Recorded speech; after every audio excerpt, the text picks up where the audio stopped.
సువార్త చేసి నీ కొరకు దేవుడు ఇంత సంకల్పం చేశాడని మనం చెప్పకపోతే,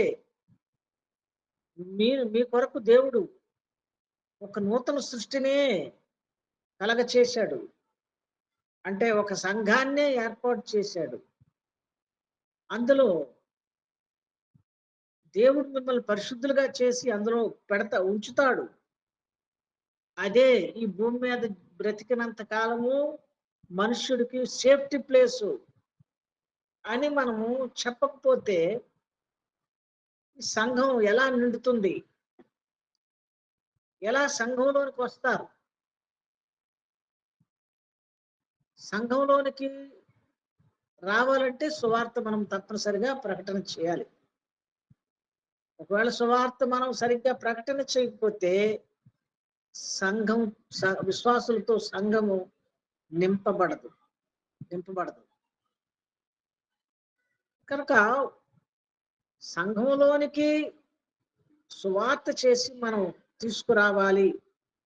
ఇది మన బాధ్యత, దేవుడిచ్చిన మొదట ఆజ్ఞ. కాబట్టి ఇలాంటి ఆజ్ఞను మనము పాటించినట్టుగైతే తప్పనిసరిగా దేవుని ఆజ్ఞను మనము పాటించినట్టే. అలాగే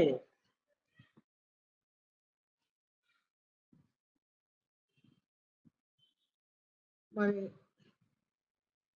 మనకు తెలుసు 16వ రామపత్రిక 1:16లో కూడా మనకి అపోస్తలుడైన పౌలు గారు సువార్త కోసం మాట్లాడిన విషయం మనం గమనించుకోగలుగుతాం. ఏమంటాడు ఆయన?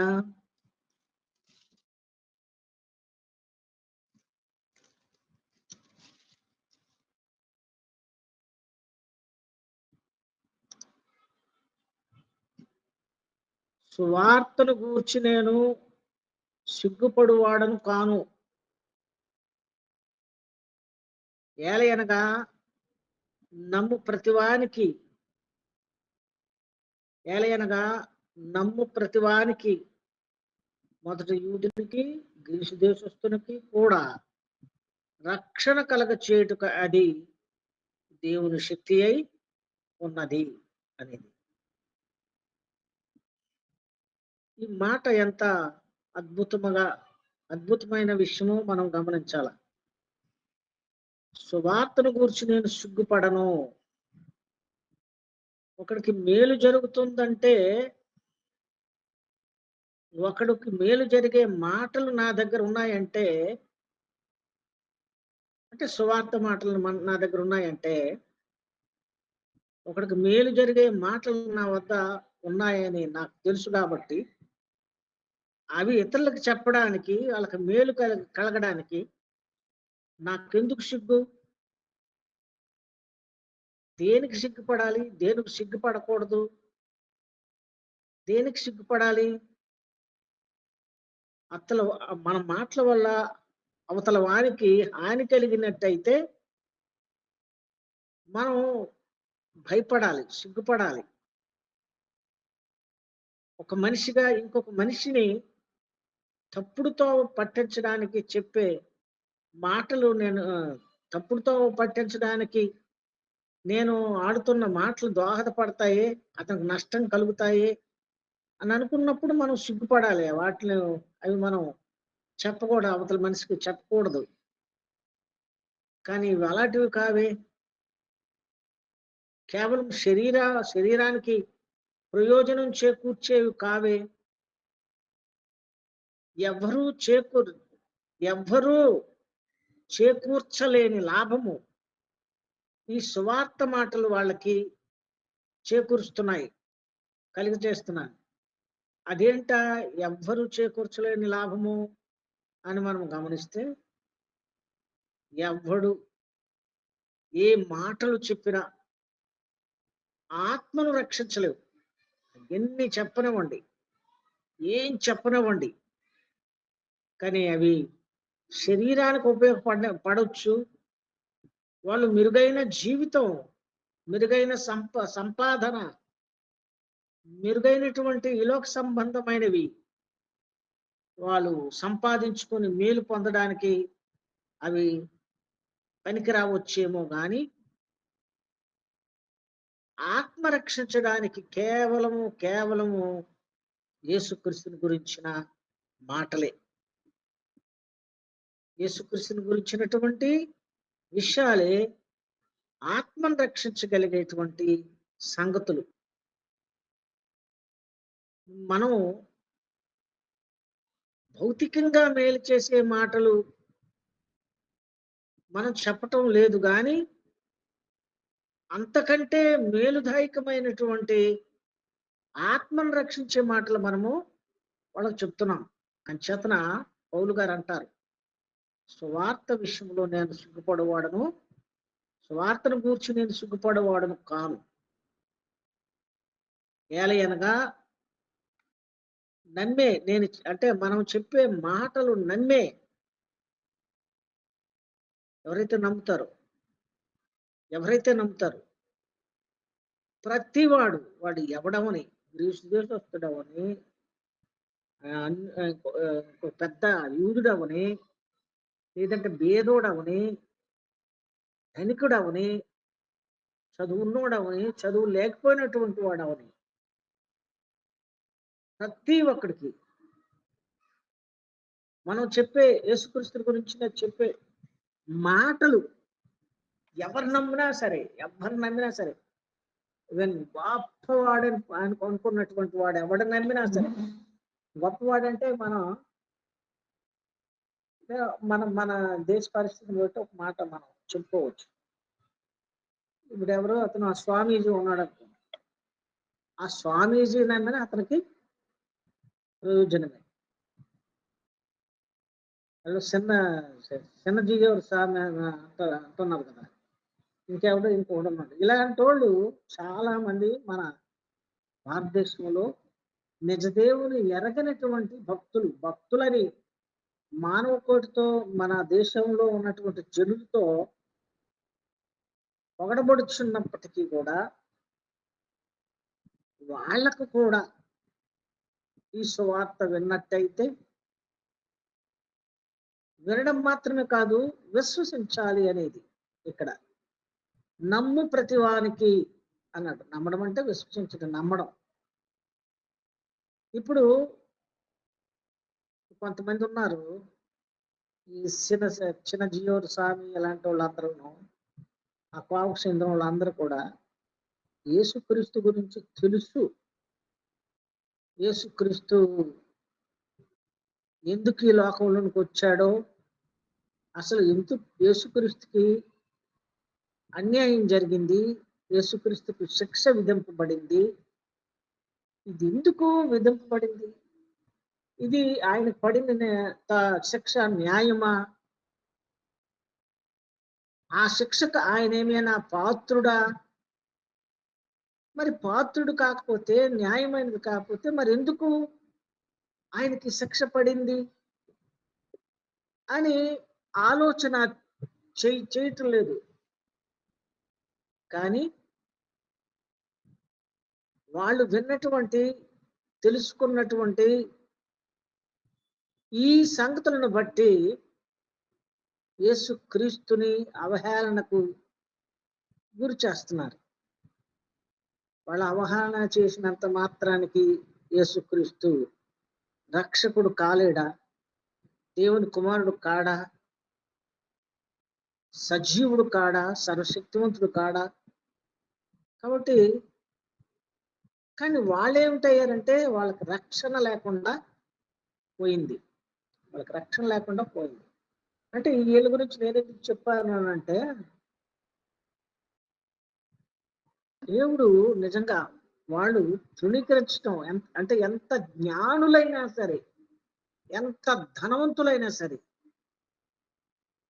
ఎంత ధనవంతులైనా సరే, ఏ లెవెల్లో ఉన్నటువంటి వాళ్ళైనా సరే ఒకటే చేయాలి. ఏంటంటే ప్రకటన విని నమ్మాలి. నమ్మే ప్రతి వానికి రక్షణ కలగ చేయడానికి అది దేవుని శక్తి. దేవుని శక్తి చేత రక్షింపబడుతున్నారు. బూతులో పడిపోతే మానవ శక్తి చేత బయటికి తీస్తారు. కానీ ఈ సువార్త విన్న తర్వాత యేసుక్రీస్తుని విశ్వసించినట్టయితే, విశ్వసించడం అంటే ఏంటి? యేసుక్రీస్తుని విశ్వసించాలి. యేసుక్రీస్తు పాపాల గురించి చనిపోయాడు కాబట్టి నా పాపాలు తీయడానికి ఆయన శక్తివంతుడు, నన్ను బయటకు నన్ను తీస్తాడు అని నమ్మడం. నమ్మడం ఏంటి? రుజువు అని కాకుండా రుజువు రుజువులు అడిగినటువంటి వాళ్ళు ఏమి లేదంటే నమ్మకం లేదు. నమ్మకం అనేది లేదు. అది రుజువు కావాలి అన్నటువంటి వాడికి నమ్మకం లేదు. నమ్మిన తర్వాత దైవ జ్ఞానంలోనికి వెళ్తూ ఉంటుండగా అప్పుడు రుజువులు అనేవి ఆటోమేటిక్గా దేవుని జ్ఞానం వల్ల వాడికి తెలియ వస్తుంది. కానీ ఇప్పుడు ప్రస్తుతం దేవుని యొక్క జ్ఞానాన్ని శోధించటం అంటే యేసుక్రీస్తు గురించి వినుటతోడనే ఇవన్నీ శోధించటం అనేది జరగదు. అంచేతన అవేమి పెట్టుకోకుండా వీళ్ళు ఏం చేయాలా? విన్నటువంటి వాడు నమ్మడమే. దీనికంటే మరొకటి మనకు లేదు. ఎందుకంటే మరి ఇంకొక విషయం వాళ్ళకి దూరంగా ఉంటుంది. కాబట్టి ఎవరైతే విశ్వసిస్తారో, ఏది సువార్తను గురించి చెప్పేవాళ్ళు చెప్పినప్పుడు విన్నటువంటి వాడు ఎవడమని, ఇప్పుడు నేను చెప్పినటువంటి వాళ్ళ ఆ వ్యక్తులలో ఎంత స్థాయిలో ఉన్నవాడైనా సరే మనుషుల చేత ఎంత పొగడబడుచున్నా సరే, నమ్మబడుతున్నా సరే, వాడు నమ్మినట్టయితే వాడికి రక్షణ కలగ చేయడానికి ఆ సువార్త దేవుని శక్తి బయటికి తీయగలదు. ఆ సువార్త వల్లే బయటికి వస్తాడు. ఇక్కడ మనం దెస్సలోనికీయులకు రాసిన పత్రికలో ఒక మాట, చక్కని మాట ఉపయోగించబడింది. 2వ దెస్సలోనికీలో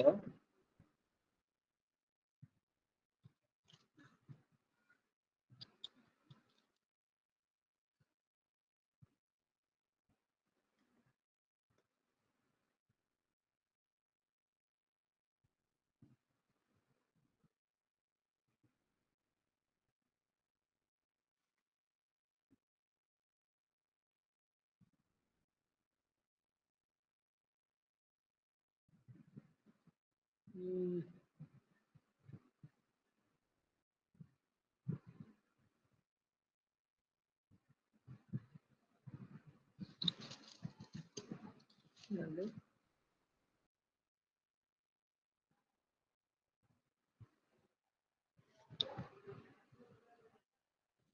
2వ అధ్యాయంలోనే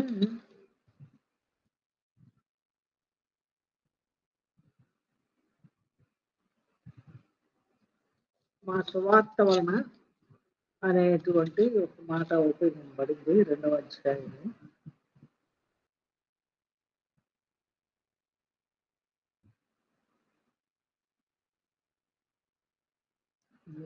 ఒకటో దెస్సలోనిక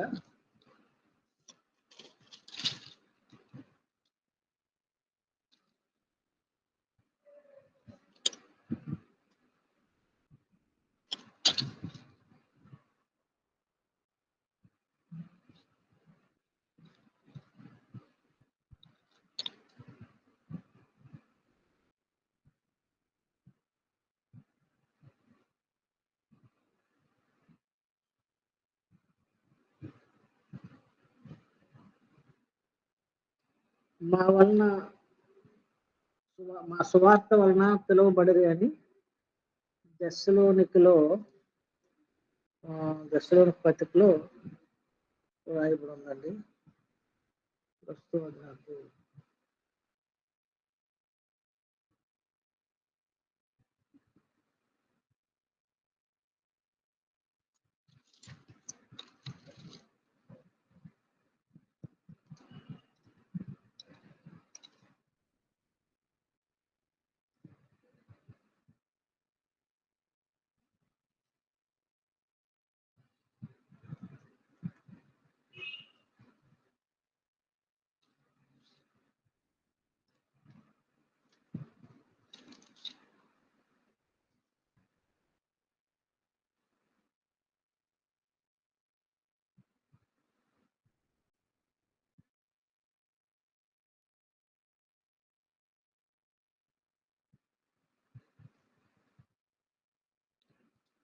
ఎవరైనా సహాయం చేయగలరా? దశలోనికి పత్రికలో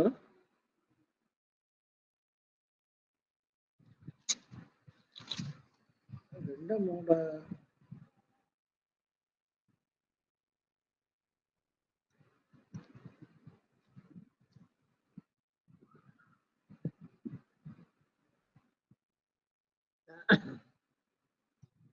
మా సువార్త ద్వారా అనేటువంటి మాట మనకు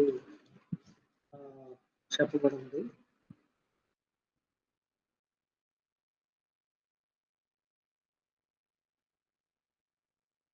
2:13 ఒకసారి చూడండి. 1వ దశలోనికి చూద్దాం. 2:13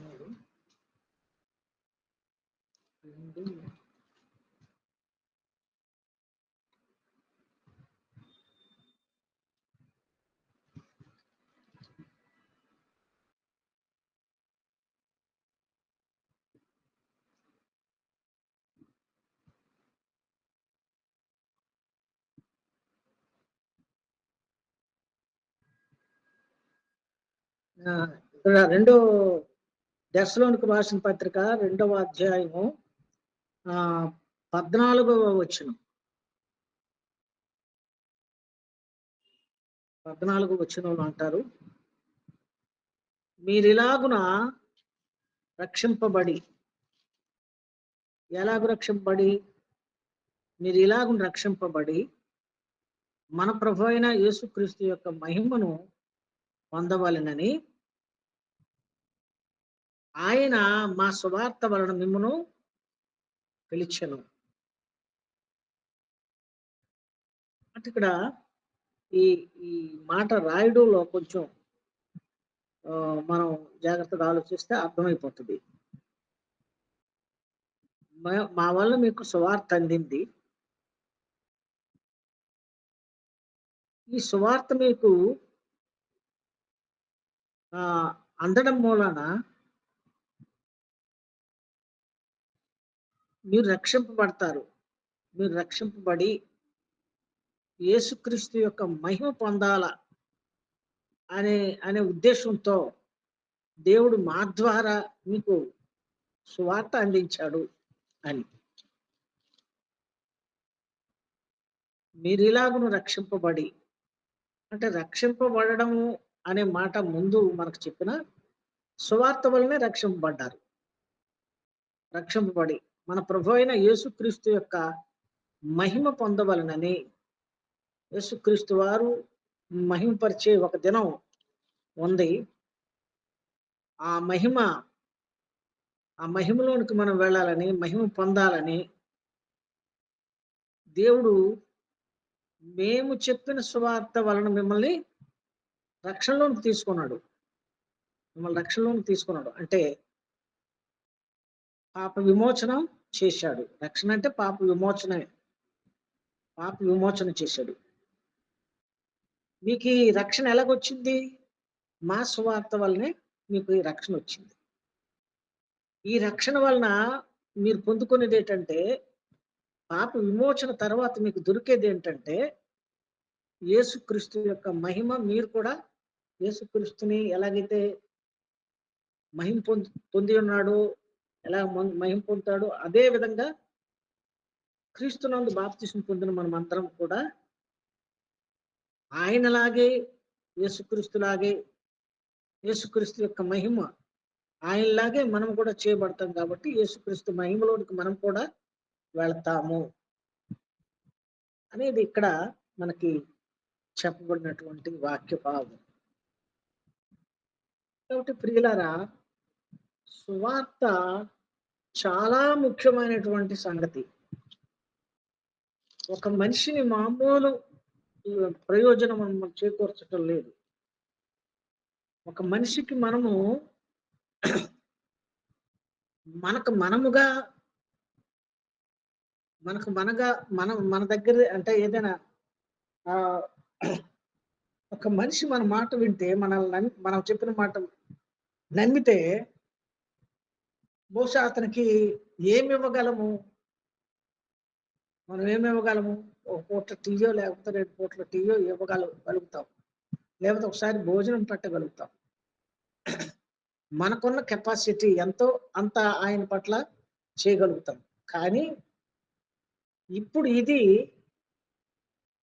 దేవుని సువార్త కాబట్టి, దేవుని పిలుపు కాబట్టి, దేవుని సంకల్పం కాబట్టి సువార్త, ఆ సువార్త అంటే మనం చెప్పిన ఆ మాట దేవుడి ద్వారే దేవుడు దేవుడు వీరి ద్వారా నాకు ఇచ్చాడు అనే